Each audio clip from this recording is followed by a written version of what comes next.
ever listen to the Teen Idols? You know, that one punk band from DC in around 1980 with Nathan Jordy Grindle, Jeff Nelson, and Ian MacKaye? The last guy of which also created the record label for the first and only Teen Idols EP, Discord Records. And then Ian went on to form Minor Threat with Jeff Nelson, Lyle Pressler, Steve Hangson, Brian Baker, lots of which were going to work with bands like Government Issue, Bad Religion, and the Meatmen, which was also the band which had Tesco V, the founder of Touch and Go Records, which in and of itself is another can of soup that I don't want to get into. But back on Minor Threat, they practically invented and solidified what the straight edge movement was about. So they released a few EPs and album and broke up. Then Ian went on to form Embrace, a short-lived band that was tapping into the whole post-hardcore and emotional hardcore scene, releasing one album, and guess who else was part of that?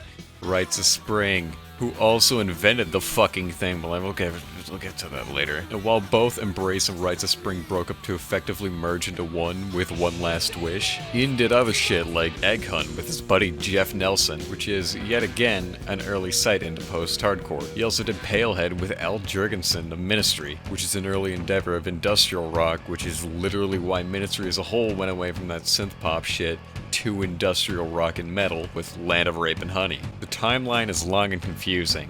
Not any more confusing than the Squirrel Bay family tree, but it's still confusing. But some things led to another, which gave us the band Fugazi in 1986, which is effectively a supergroup consisting of members from Minor Threat, Dagnasty, Rites of Spring, among other important figures in the DC scene that was going off at that time, where Ian and the original members, Joe Lally and Colin Sears, wanted a band that wasn't inherently meant to be a band, but more so just a bunch of guys wanting to play music together. And I can hear you saying, that's what a fucking band is. And to that I say, shut the fuck up, I never said any of this. So when Colin Sears left the band to focus on Dagnasty, they got the drummer Brendan Canty of Rites of Spring. And guess who else came along? None other than Guy Picciotto, the frontman of Rites of Spring.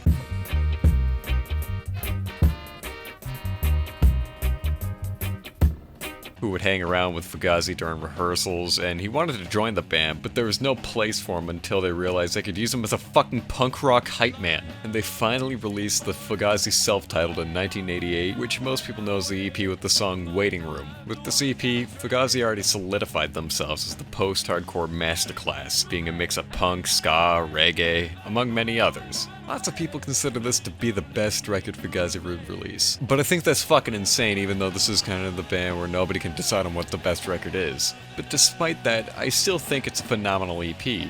And for a debut, it's absolutely fucking crazy. This was before Guy was ever playing guitar alongside Ian, so the songs could be seen as somewhat simpler, but who gives a fuck? It's Fugazi. Some songs flip-flop between Ian and Guy for vocals, where songs like Waiting Room, Bad Mouth, and Suggestion are completely done by Ian, and the rest are done by Guy. And for the songs that Ian would do, Guy would often be in the background doing vocals and whatever the fuck. And honestly, I think this is my favorite part of Fugazi and the powerful musicianship that's going on. Nobody's being left out and everyone has a significant part of the song, unlike many other bands where people turn down half the fucking instruments and all you can hear is a lead guitar and some assholes singing. I love this EP.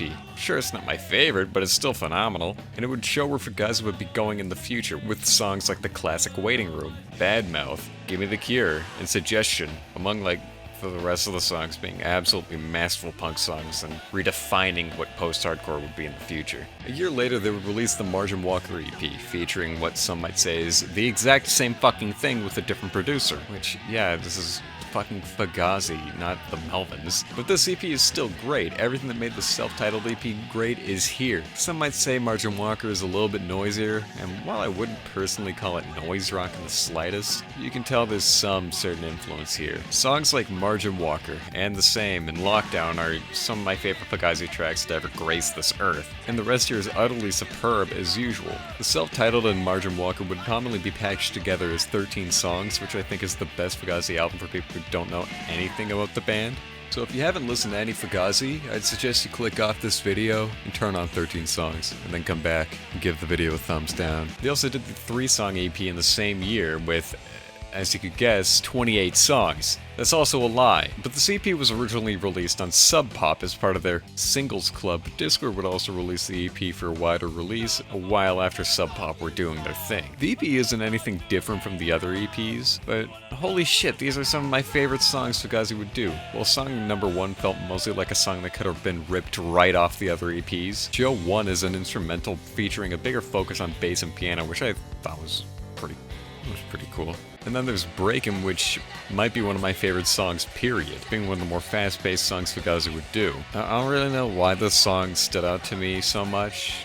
Maybe it's the classic, and he wonders, will my money, will it cover for me chorus? I don't know. Now finally, we're on to the first album, Repeater, released in 1990. One thing I forgot to mention while talking about Fugazi being just a bunch of guys wanting to play only music and not caring about is that they're very passionate about their beliefs on capitalism, politics, consumerism, the straight edge movement, veganism, corporatism, every otherism. A prime example being merchandise, being about how, well, they owe you nothing and you are not what you own. Fugazi would actively promote people creating their own shirts if the purpose wasn't to sell them, or to buy that one endorsed bootleg, this is not a Fugazi shirt that everyone knows, where the income would go to charity. Now, back to the topic of the album, yeah, there's a reason why so many people consider this to be the best Fugazi album. Now, I don't personally. I mean, I get it, but I don't. It's just one of the most polished Fugazi albums to ever grace this planet, with some of the best songwriting they would ever do. It's also the first one with Picciotto to be on guitar alongside Ian. Songs like the classic Turnover, Repeater, alongside Sieve-Fisted Find, 2 Beats Off, and Shut the Door. Honestly, saying what songs I believe are classics on these albums are like asking a good mom who her favorite child is. Chances are, she loves all of them with no favorite. And then Fugazi would break up immediately after. I'm also a pathological liar, and they made a second album in 1991, Steady Diet of Nothing. And it's got the reputation of being the middle child despite the fact that Fugazi has about like 5 of them. That's not to say that the album's bad at all, because it's not, far from it. I mean, I could name hundreds of bands that wish this was their weakest album, but it's still Fugazi's weakest. As to why? I don't know. It might be because it was produced exclusively by the band, and they had almost no idea as to what the fuck they were doing, or this one just feels the most forgettable. There's just something missing from this one. It's missing some of that Fugazi flair. And sure, while tracks like Exit Only, Reclamation, Latin Roots are fucking awesome, there's nothing much that I believe there is to grasp onto, where Repeater, the EPs had unique song after unique song to keep you engaged, flip-flopping between slightly different styles, where Steady Diet of Nothing has a steady diet of great songs but is not Repeater. I think the album would be so much better if it came before Repeater, because, come on, how the fuck do you follow that up? But I still think the album is great despite its shortcomings. But like, fuck Steady Diet of Nothing. I want to talk about my favorite Fugazi album, In on the Kill Taker from 1993. And boy, wouldn't you believe that this album was originally produced by Steve Albini. Rest in peace, Steve Albini, by the way.